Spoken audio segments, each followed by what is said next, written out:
Assalamualaikum warahmatullahi wabarakatuh. Perkenalkan, nama saya Karim Abdul Sabar dengan NIM 2401060027 dari Prodi PAIA semester 1. Di sini saya ingin menjelaskan materi tentang Pancasila, era pra-kemerdekaan dan era Orde Lama untuk memenuhi tugas UAS matkul Pancasila yang diampu oleh Undip Muhammadiyah Muslim Hasanah MPD.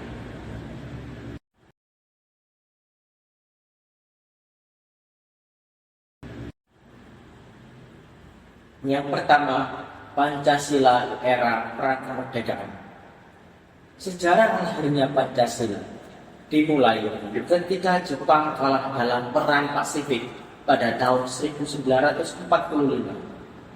Menyadari kekalahan sudah di depan mata, Jepang mencoba menarik simpati rakyat Indonesia dengan menjanjikan kemerdekaan.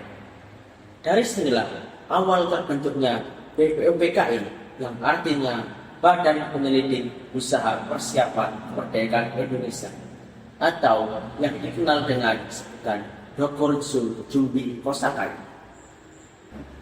BPUPKI sendiri dibentuk pada tanggal 29 April 1945 dengan diketuai oleh Dr. Kanjeng Raden Tunggal Rajaman Widya Diningrat.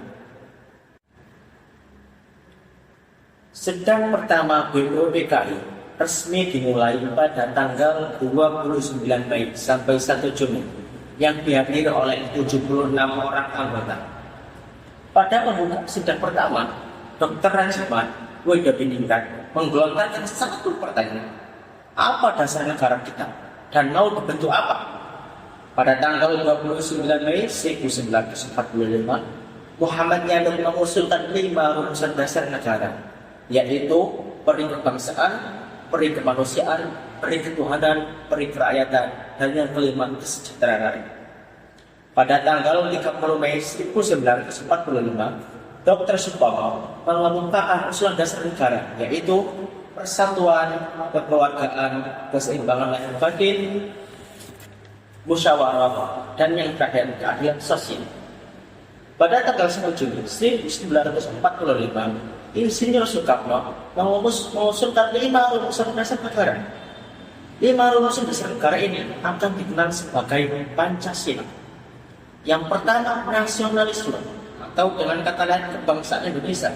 Yang kedua, internasionalisme, peri kemanusiaan. Yang ketiga, mufakat demokrasi. Yang keempat, kesejahteraan sosial. Dan yang kelima, ketuhanan yang berkebudayaan. Setelah sidang pertama selesai, dibentuklah panitia kecil yang dipimpin oleh Soekarno yang terdiri dari 9 orang anggota yang dikenal dengan sebutan Panitia 9. Tugas Panitia 9 sendiri adalah mengumpulkan masukan dan usulan dari seluruh anggota BPUPKI mengenai kemerdekaan Indonesia. Pada tanggal 22 Juli 1945, Panitia 9 berhasil mencapai kesepakatan dalam penyusunan naskah Primbon atau Mukadimah Undang-Undang Dasar yang kemudian diberi nama Piagam Jakarta. Pada tanggal 10 Juli sampai 17 Juli 1945 diadakan kembali rapat BPUPKI yang kedua yang dilaksanakan di gedung Chow Sang Kien, Jakarta. Cita luhur, yaitu membentuk kemakmuran bersama di Asia Timur Raya dengan jalan membinasakan kekuatan musuh kita bersama, Amerika Inggris. Dalam sidang Chow Sang Kien yang ke-6 telah diterima dengan suara bulat mosi untuk memperkuat Timur Raya. Mosi tersebut adalah petunjuk bagi kita. Pada sidang kedua ini membahas agenda yang lebih luas daripada sidang pertama. Pada sidang tersebut, Piagam Jakarta diterima tanpa perubahan sebagai rumusan dasar negara. Pada tanggal 7 Agustus, BPUPKI resmi dibubarkan dan diganti dengan PPKI yang artinya Penyelidik Persiapan Kemerdekaan Indonesia atau yang dikenal dengan Dokuritsu Jumbi Inkai. Peristiwa ini menandakan bahwa kemerdekaan Indonesia semakin dekat. Pada tanggal 6 Agustus 1945, bom atom dijatuhkan di kota Hiroshima. Berselang 3 hari kemudian, sebuah bom atom dijatuhkan di kota Nagasaki, tepatnya pada tanggal 9 Agustus 1945.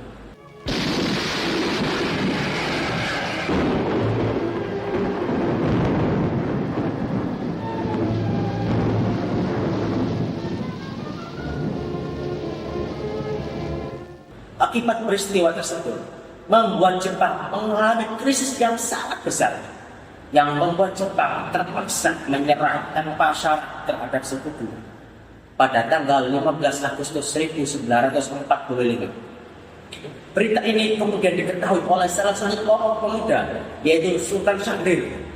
Pada tanggal 16 Agustus 1945 dini hari, para pemuda menculik Soekarno-Hatta ke Rengas Dengklok, mendesak Soekarno-Hatta untuk segera memproklamasikan kemerdekaan.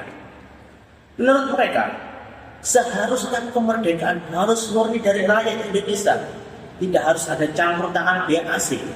Dan pada saat itu, para pemuda khawatir jika Indonesia tidak memproklamasikan kemerdekaan secepatnya, takutnya Belanda akan kembali menjajah Indonesia dengan dibantu oleh sekutu. Setelah itu, akhirnya Insinyur Soekarno memproklamasikan kemerdekaan Indonesia pada tanggal 17 Agustus 1945. Proklamasi. Kami, bangsa Indonesia, dengan ini menyatakan kemerdekaan Indonesia. Hal-hal yang mengenai pemindahan kekuasaan dan lain-lain diselenggarakan dengan cara saksama dan dalam tempo yang sesingkat-singkatnya. Jakarta, 17 Agustus 1945, atas nama bangsa Indonesia, Soekarno-Hatta.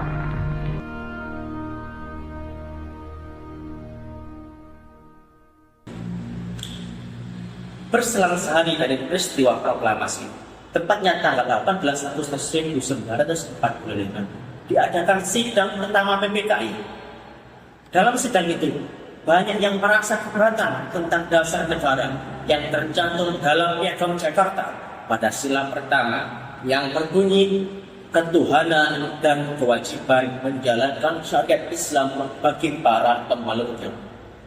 Kemudian Muhammad Hatta mengusulkan mengganti 7 kata tersebut menjadi ketuhanan yang Maha Esa agar tidak terjadi perpecahan.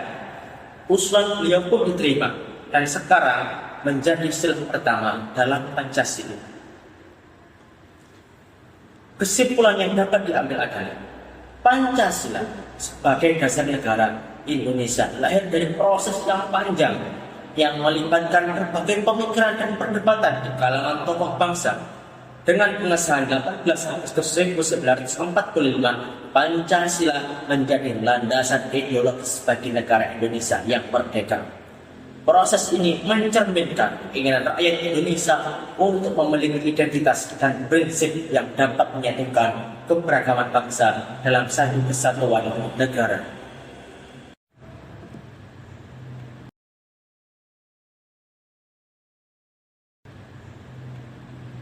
Selanjutnya saya akan menjelaskan tentang Pancasila era Orde Lama. Pada masa Orde Lama, Pancasila bukan hanya sebagai dasar negara, tetapi juga dijadikan sebagai ideologi perjuangan untuk membangun negara yang merdeka dan berdaulat. Soekarno memandang Pancasila sebagai alat nomor 1 bagi bangsa yang terdiri dari berbagai latar belakang, baik agama, budaya, maupun ideologi. Dalam pidatonya, Soekarno juga mengusung konsep Nasakom yang merupakan singkatan dari nasionalisme, agama, dan komunisme, yang bertujuan untuk menyatukan kekuatan dari 3 kelompok besar yang ada saat itu, nasionalis, agama, dan komunis. Namun, dalam penerapannya, ideologi Pancasila ini mengalami berbagai tantangan. Salah satunya adalah adanya ketegangan politik antara golongan-golongan tersebut. Misalnya, pada tahun 1948 terjadi pemberontakan PKI Madiun yang mengarah pada ketegangan antara golongan komunis dan nasionalis. Selain itu, ada juga konflik-konflik lain yang timbul, baik di kalangan militer maupun antar partai-partai politik. Meski demikian, Soekarno berupaya agar Pancasila tetap menjadi ideologi yang menyatukan bangsa. Ia meyakini bahwa dengan prinsip Pancasila, Indonesia dapat mencapai cita-cita kemerdekaannya, yaitu membangun masyarakat yang adil, makmur, dan merdeka. Salah satu simbol dari penerapan Pancasila adalah melalui politik luar negeri yang bebas aktif, yang mengedepankan prinsip kemandirian dan solidaritas dengan negara-negara Asia dan Afrika. Namun, menjelang akhir era Orde Lama, pada tahun 1965, Indonesia dilanda ketegangan yang semakin meningkat, terutama dengan peristiwa Gerakan 30 September 1945 atau yang biasa kita kenal dengan G30 SPKI, yang melibatkan sejumlah anggota PKI. Ketegangan ini akhirnya berujung pada perubahan besar dalam politik Indonesia yang menandai berakhirnya Orde Lama dan dimulainya era Orde Baru. Meskipun demikian, Pancasila tetap menjadi dasar negara yang tidak berubah. Meskipun penerapannya di era Orde Baru akan berbeda dengan era sebelumnya, Pancasila tetap menjadi simbol persatuan dan kesatuan bangsa Indonesia yang tercinta. Demikianlah penjelasan singkat saya mengenai Pancasila di era pra kemerdekaan dan di era Orde Lama. Kita bisa melihat bahwa Pancasila meskipun diterapkan dengan tantangan dan pergulatan politik, tetap menjadi landasan utama dalam membangun negara Indonesia yang merdeka dan berdaulat. Terima kasih atas perhatian kalian semua. Semoga penjelasan ini bermanfaat bagi kita semua. Cukup sekian dari saya.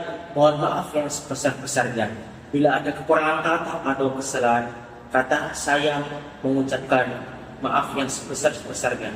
Billahi taufiq wal hidayah wa ridha wal hidayah. Wassalamualaikum warahmatullahi wabarakatuh.